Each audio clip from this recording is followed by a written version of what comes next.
melakukan analisis multivariat. Oke, coba silahkan digambar dulu di kertas. Makanya kalau analisis itu pasti sebelah harus ada kertas ya untuk untuk coret-coret kita. Apalagi multivariat, karena kita akan mencatat nih. Boleh nggak Bu nggak pakai kertas? Boleh aja sih kalau kalian hafal. Kalau saya sih terbantu dengan menggunakan kertas ya. Baik, sama seperti kemarin, jadi bikin tabel, seleksi bivariat, kemudian seleksi multivariat. Nah, di situ nanti ada ininya, ada ada variabelnya, kita tuliskan satu-satu nanti mana yang lolos. Masih ingat ya yang kemarin saya ajarkan di regresi linear? Nah, ini kita lihat dulu nih. Teman-teman buat seperti ini. Nah, ini variabel, terus di sini ada bivariat, di sini ada multivariat. Ya, ini dikosongin dulu. Kita akan lakukan seleksi bivariat terlebih dahulu. Ya, berarti ada 6 variabel ya. Apa saja? Tadi ada umur, umurnya ini umur kategorik ya. Umur kategori, kemudian ada pendidikan, ada HB, hipertensi, merokok, dan berat badan ibu. Oke, caranya adalah kita lakukan chi-square dulu. Chi-square untuk yang mana? Chi-square untuk yang pendidikan, umur, merokok, hipertensi. Berarti ada 4. Kemudian untuk HB dan berat badan ibu kita menggunakan uji T. Caranya adalah, oke kita buka dulu. Sudah dibuka datanya semua? Sudah, Bu. Oke, caranya adalah, nah, kalau di analisis di bivariat, ini kenapa? Di bivariat, karena chi-square ini memang dia didesain oleh SPSS itu memang khusus untuk bivariat, teman-teman bisa langsung memasukkan semua variabelnya. Yaitu kalau di bivariat. Sebentar. Boleh silakan langsung dilakukan ini saja, analisis dulu. Ini saya masih ngehang nih SPSS-nya.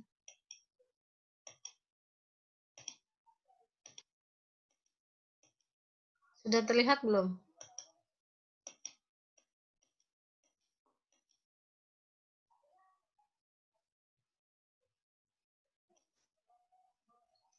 Sudah kelihatan belum? Belum. Sudah, Bu. Sudah, Bu. Hitam-hitamnya. Hitam ya? Ada hitam-hitamnya. Nah, ini. Oke. Caranya adalah, nah tuh kan. Oke, caranya adalah analyze chi-square. Analyze terus apa? Deskriptif statistik. Oke, terus? Cross steps.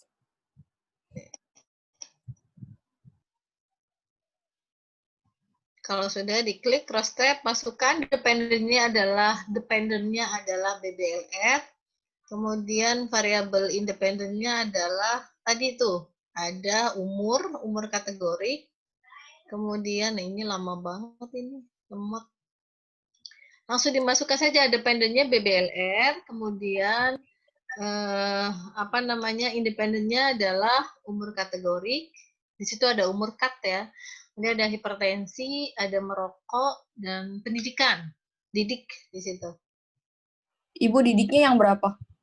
Yang 4 ya. Yang SD, SMP, oke nih. Sudah kelihatan? Sudah, Bu. Nah, oke. Row-nya apa? Saya nanya row-nya dulu deh. Row itu yang ke bawah. Jangan kebalik ini kalau di chi-square nih. Independen. Ya, row itu independen, masukin ke BBLR. BBLR masukin. Kemudian,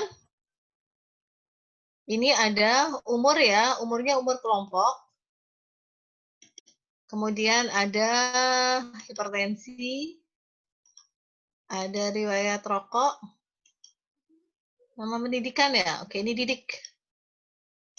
Ibu row kan independen ya, Bu? Hah? Rho itu variabel independen. Ayo kebalik apa enggak? Iya, Bu. Rho variabel independen. Variabel bebas. Oke. Iya, Kebalik Kalau enggak?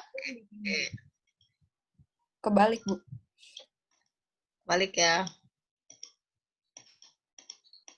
Kolomnya berarti BBLR, row-nya adalah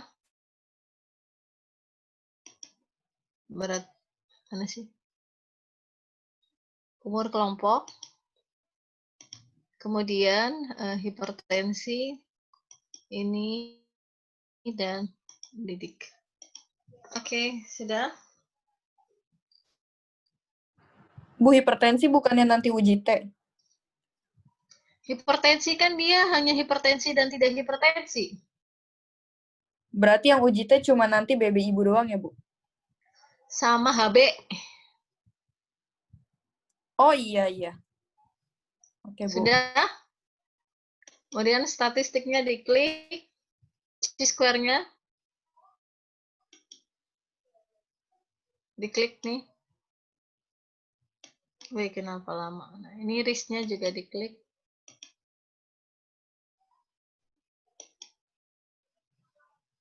Selnya diklik, row-nya kalau mau lihat persentasenya, continue. Sudah?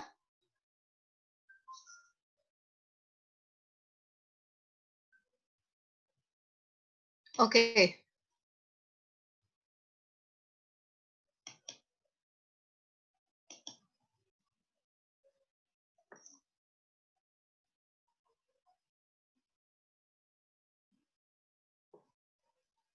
Sudah ketemu hasilnya?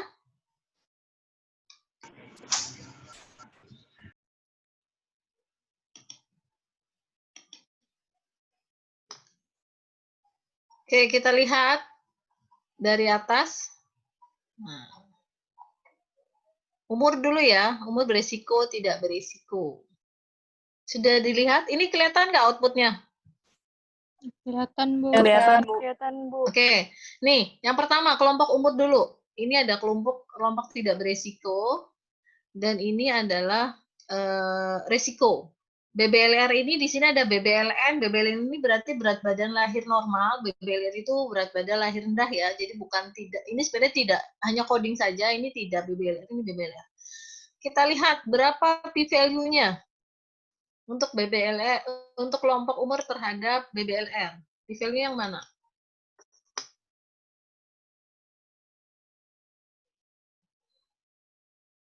Halo. P-value-nya yang mana tuh? P-value banyak banget itu. Yang Pearson chi-square ada, yang continuity correction ada, yang likelihood ratio ada, yang Fisher exact ada, yang linear by linear ada. Yang mana?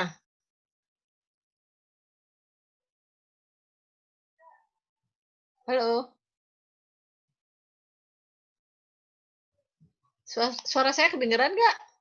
Dengeran, Halo? Bu. Ya, yang mana? Pakai Fisher exact ya, Bu? Kok Fisher exact?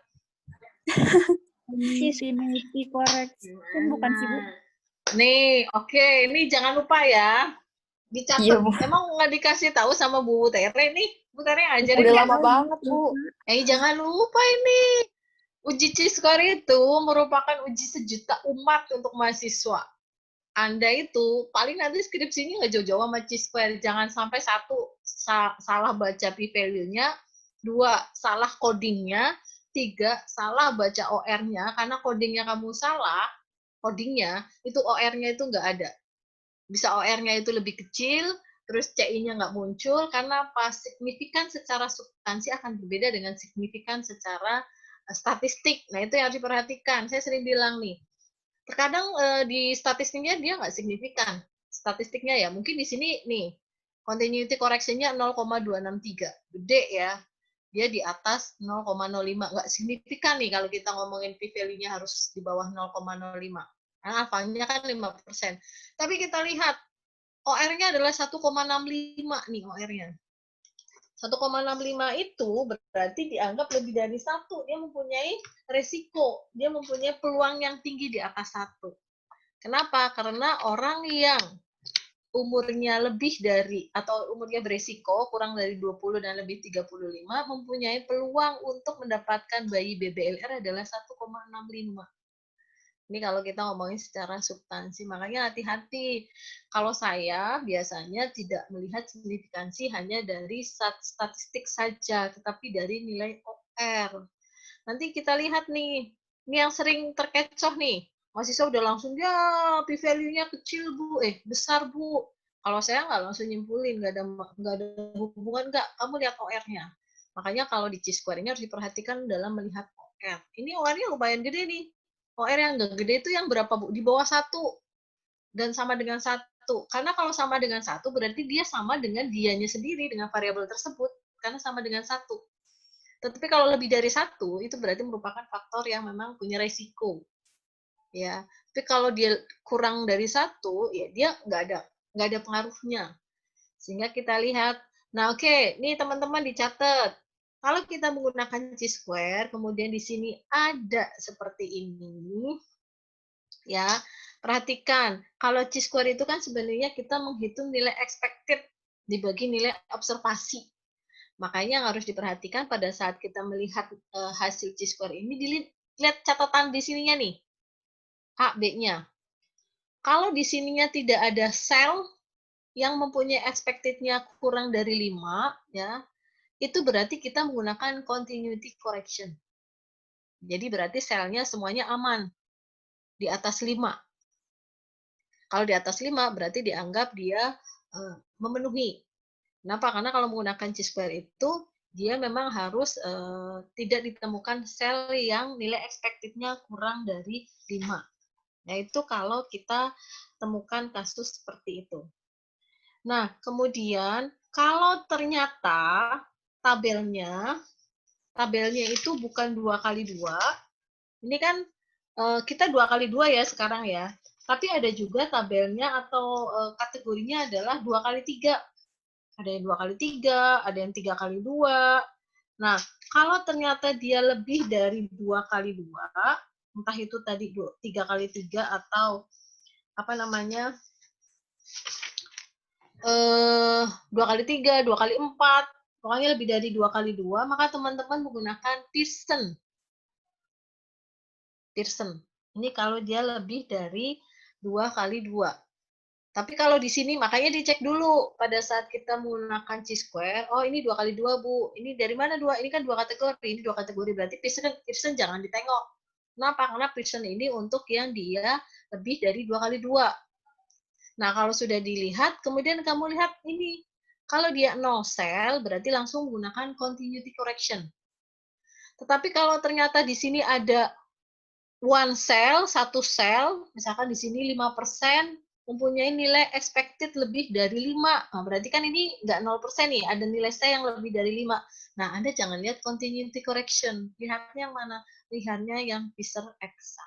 Udah itu doang. Jadi melihatnya ada 3. Pertama adalah pada saat kita lihat tabelnya dulu, 2x2, berarti kita gunakan continuity correction.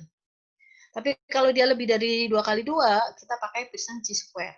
Nah, pada saat tabelnya 2x2, kita perhatikan, di sininya 0 nggak? Kalau dia 0 sel, tidak ada sel yang mempunyai nilai expected lebih dari 5, berarti teman-teman pakai continuity correction. Tapi kalau di sini ditemukan ada 1 sel, 2 sel, 3 sel, di mana dia selnya itu lebih, nilai expected-nya lebih dari 5, maka teman-teman menggunakan yang Fisher eksak. Fisher eksak yang ini, yang two tail, two side, 0,2554. Nah, kalau kasus yang sekarang berarti kita pakai yang mana nih? Continuity correction, Bu. Oke, continuity correction berarti p-value-nya adalah 0,263. Ya, ini untuk umur terhadap BBLR. Nah, kemudian yang berikut ini OR-nya nih. OR bivariat. Jadi orang yang mempunyai resiko atau ibu yang beresiko, dia 1,65 mempunyai peluang 1,65 kali mendapatkan bayi BBLR. Ya, peluangnya. Kemudian kita lihat hipertensi. Di sini ada yang tidak hipertensi dan ada yang ya. Kita lihat tabelnya adalah 2x2, makanya kita cek, wah udah Pearson nggak usah dilihat. Kita lihat ke bawah, continuity correction. Oke. Oh, di sini 0 sel, berarti kita menggunakan continuity correction. Kalau kayak gini sih enak. Berarti apa? Ini 0,00 semua, Bu. Berarti kesimpulannya udah 0,00. Di bawah 0,05. Ini untuk yang hipertensi. Kemudian, kita lihat rokok. Ke bawah rokok. Ini sama nih, 2x2. Kita lihat di sini, dia tidak ada sel yang mempunyai nilai expected lebih dari 5, maka kita menggunakan nilai continuity correction. Berarti p-value-nya adalah 0,005. Ya. Kemudian yang terakhir adalah tingkat pendidikan. Nah, ini pendidikan berapa kali berapa ini? 3x2. 3x2, berarti pakai yang mana nih? Pearson. Nah, berarti pakai yang Pearson 0,012. Udah. Masukkan ke dalam tabel tadi, catetin tuh. Yang apa namanya umur 0,2 berapa tadi 16. Kemudian yang hipertensi 0,00. Kemudian tadi merokok 0, berapa tuh saya lupa. Dan sampai ke pendidikan 0,012. Ini baru yang kategori terhadap kategori. Nah, sekarang kita akan melakukan yang HB dan berat badan ibu terhadap ini apa namanya BBLR. Ya, caranya kita pakai Chi-square, UJT, masih ingat nggak UJT? Analyze terus. Halo. UJT. Permin. Terus? Habis itu Independent test. independent sample Oke, independent sample t-test. Nah, tinggal diklik. Nah, masukkan nih yang grup. Yang grupnya adalah BBLR. Ini masukin. Ini masukin juga nih HB sama berat badan ibu sebelum. Nah, jangan lupa ininya define grupnya. Define grupnya adalah 0 dan 1.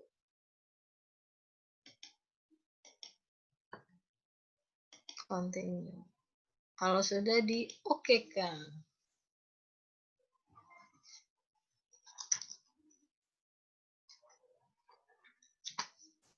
Sudah?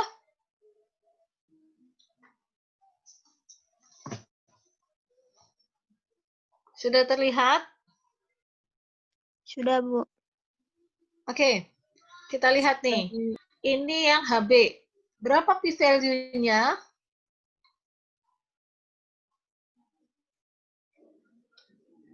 Ini HB nih. P-value-nya yang mana nih? 0,005. 0,005. Dia yang sama, homogen atau heterogen? 0,05 atau 0,06? Ayo.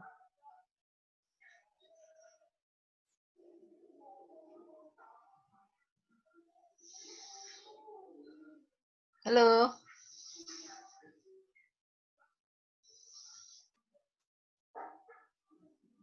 Yang mana nih? Halo. Kenapa, Bu? Yang mana p-value-nya untuk HB? Yang 0,012, 0,005, 0,006. Ini yang HB. Terus yang berat badan ibu yang mana nih? Yang ini apa yang ini? 0,059. 0,059. Benar. Kapan kita melihat yang ini? Kapan kita melihat yang ini? Bukan yang ini, 0,00.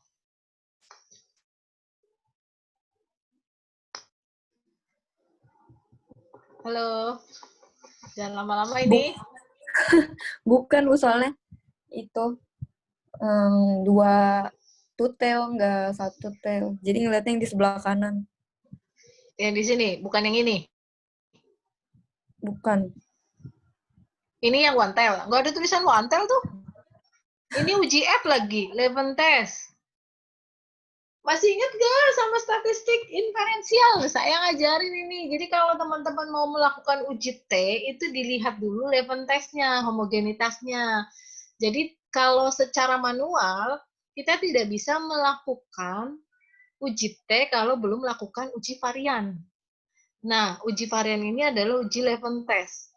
Kalau dia homogen, maka kita menggunakan uji tes yang homogen. Kalau yang dia variannya tidak heterogen, kita menggunakan uji atau rumus tes yang heterogen.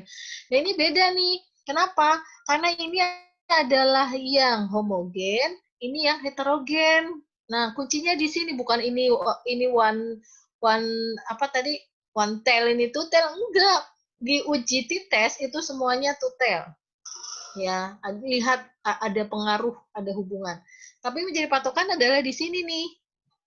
Kenapa? Jadi teman-teman nanti kalau melakukan uji T, yang pertama kali harus dilihat adalah di sini. Kalau di sini dia lebih dari 0,05, nih dicatat. Kalau di sininya lebih dari 0,05, maka teman-teman melihatnya yang variannya sama. Nih, berarti 0,005. Tetapi kalau di sini dia kurang dari 0,05, berarti variannya dia tidak sama atau berbeda. Yang berbeda yang mana nih? Yang ini nih, equal varian not assumed. Berarti 0,006. Ya, saya ulang. Jadi sebelum kita melihat ke sini, ini adalah hasil uji tesnya. Cuma kan jadi pertanyaan adalah yang ini apa yang ini? Makanya kita melihatnya uji level testnya dulu. Nih kalau dibuka di buku merah, di situ ada. Ya, cara melakukan uji tes adalah melakukan uji varian dulu atau level test. Kalau di sini dia kurang dari 0,05, di sininya kurang dari 0,05 ya, maka dia dianggap variannya berbeda kalau dia kurang dari 0,05. Kalau yang berbeda berarti yang mana? Yang ini nih, equal varian not asumsi, berarti 0,006. Tetapi kalau di sini p-value-nya atau signifikansinya lebih dari 0,05, maka dia dikatakan homogen. Kalau homogen berarti yang ini equal varian asum yang 0,005. Oke, kasus ini berarti untuk HB Ibu terhadap BPLR kita berapa p-value-nya? Yang mana?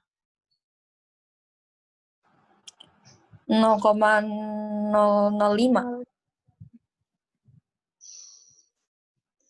0,005 apa 0,006? 0,006. 005. 005, Bu.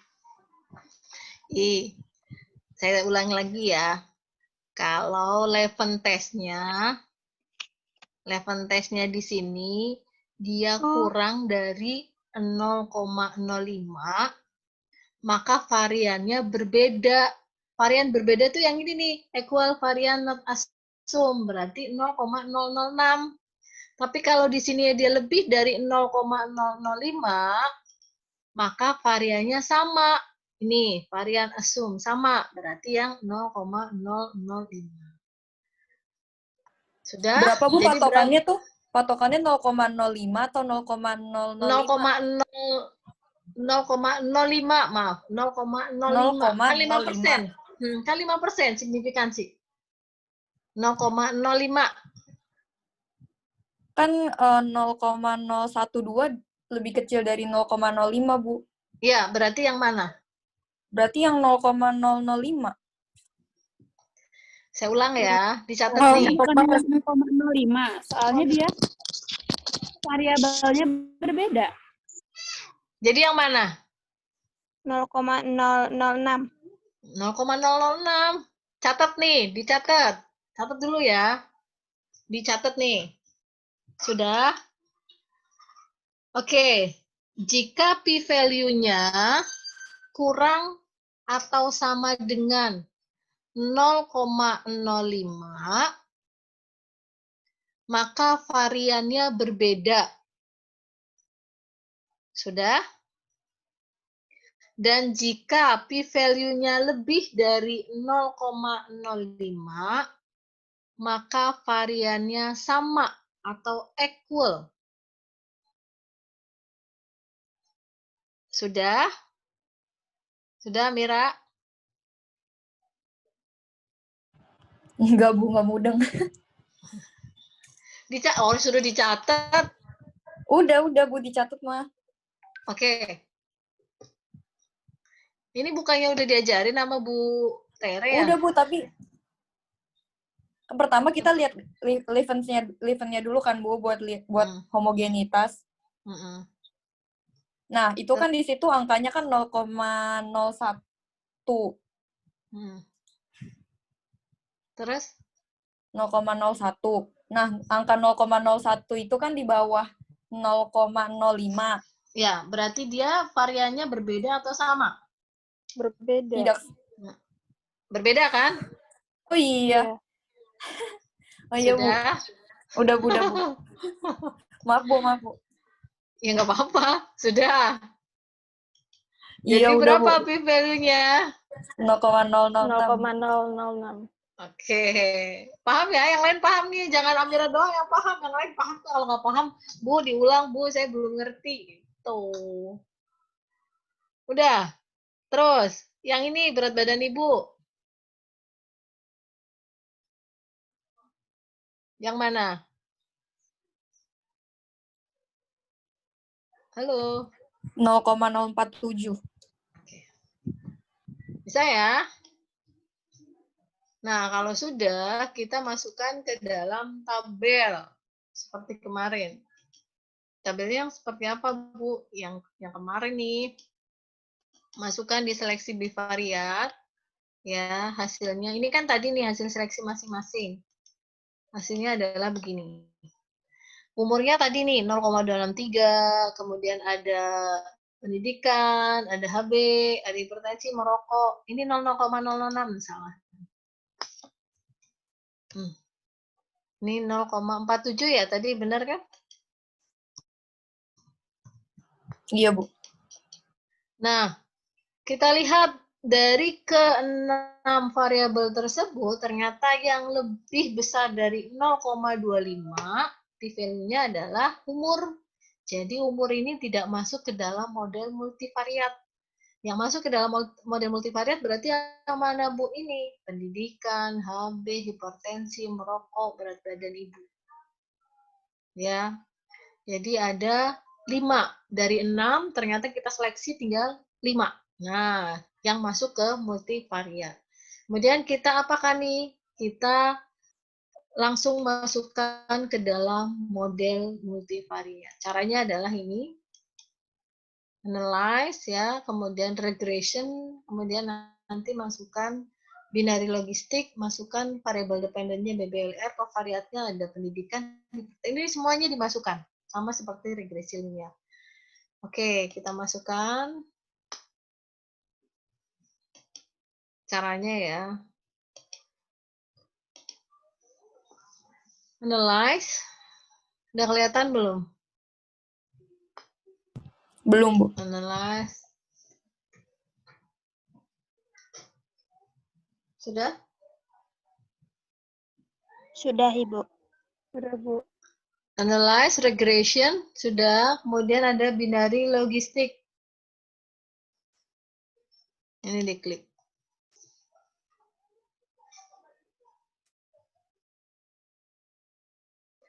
Dependennya dimasukkan BBLR.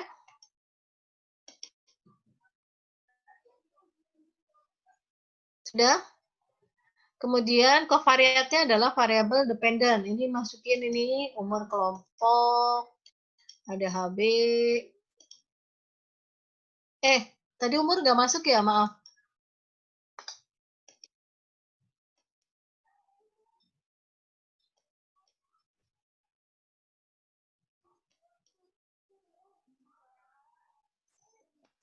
Putus-putus nggak sih suara saya? Kayaknya lemot. Tadi nggak ada suaranya, Bu. Oke. Ini umur kelompoknya nggak masuk karena tadi dia ini ya, HB-nya P ininya lebih dari 0,25. Ini HB-nya masukin, hipertensi, berat badan, kemudian ini dan didik. 1, 2, 3, 4, 5. Oke. Sudah?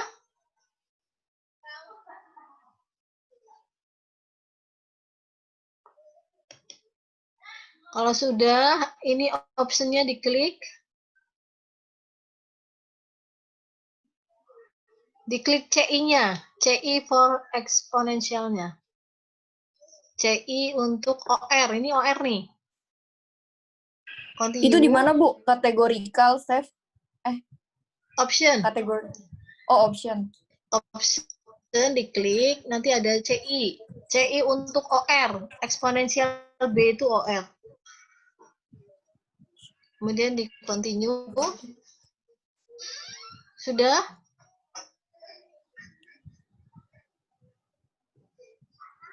Udah, Bu.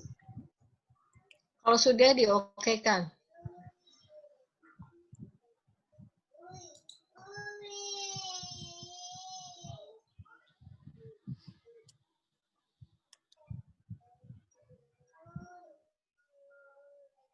Oke, sudah semua?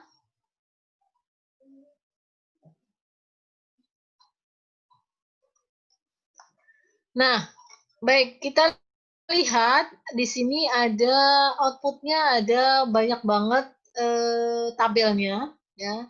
Tapi yang kita lihat tabel terakhir saja. Sudah tabel terakhir? Di sini ada variable in the equation. Di situ ada HB, ada hipertensi, ada rokok, ada BB ibu, ada didik.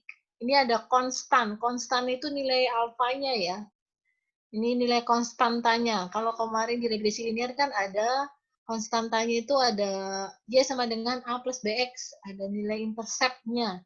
Ini juga nilai konstantanya adalah alfanya. Oke. Nah, perhatikan teman-teman di signifikansi di sini. Di signifikansi ini akan kita eliminasi satu-satu variabel yang dia tidak signifikan atau dia tidak yang lebih dari 0,05 berarti kita eliminasi. Tetapi kalau yang sudah di bawah 0,05 berarti tidak perlu kita eliminasi. Ini adalah p-value-nya.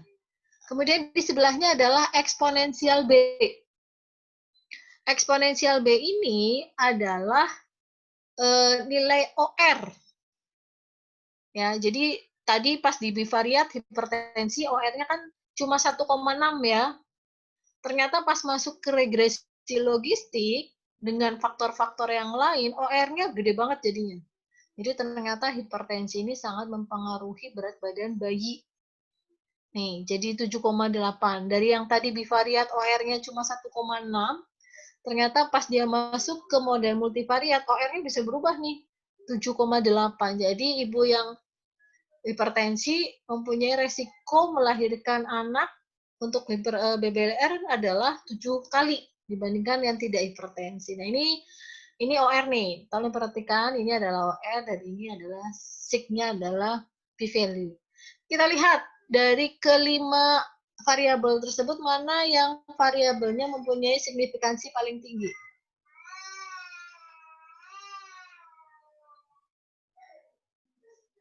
HB. Halo. HB, oke. HB. Yang kedua? Didik.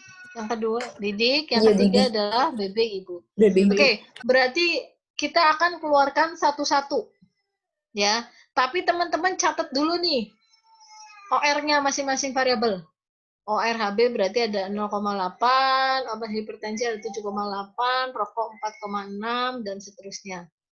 Kita akan keluarkan HB. Caranya gampang, sama seperti tadi, tapi dikeluarin HB-nya. Analyze, kemudian regression, logistik ya, binary logistik. Kemudian kita keluarkan tadi, HB-nya ya, yang paling gede ini HB. Oke, kalau sudah di-okekan.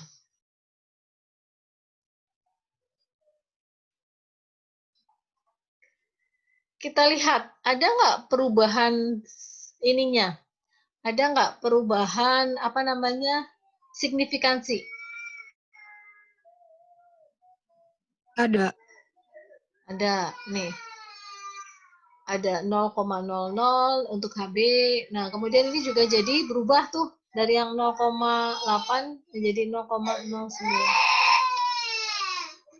Kenapa sih? Sebentar.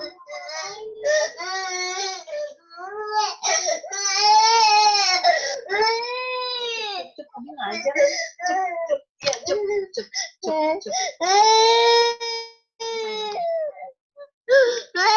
Bentar ya,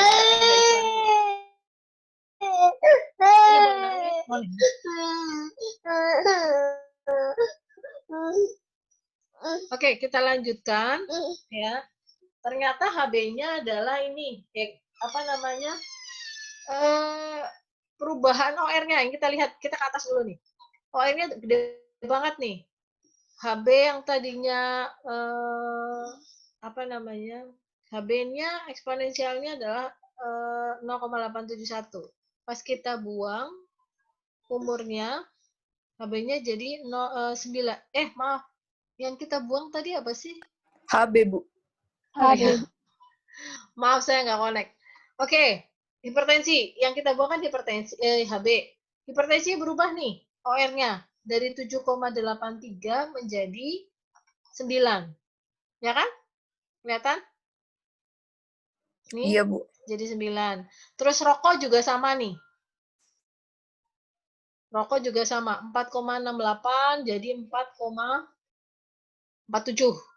Dan seterusnya. Ini konstantanya nggak usah dilihat. Nah, ternyata ada perubahan nilai OR dari sebelum HB dikeluarkan, ya, atau pada saat modelnya lengkap, 5 variabel, kemudian HB dikeluarkan, ternyata ada perubahan nilai OR. Nah, oke. Saya coba buat ini di PPT. Ini kita lihat ya.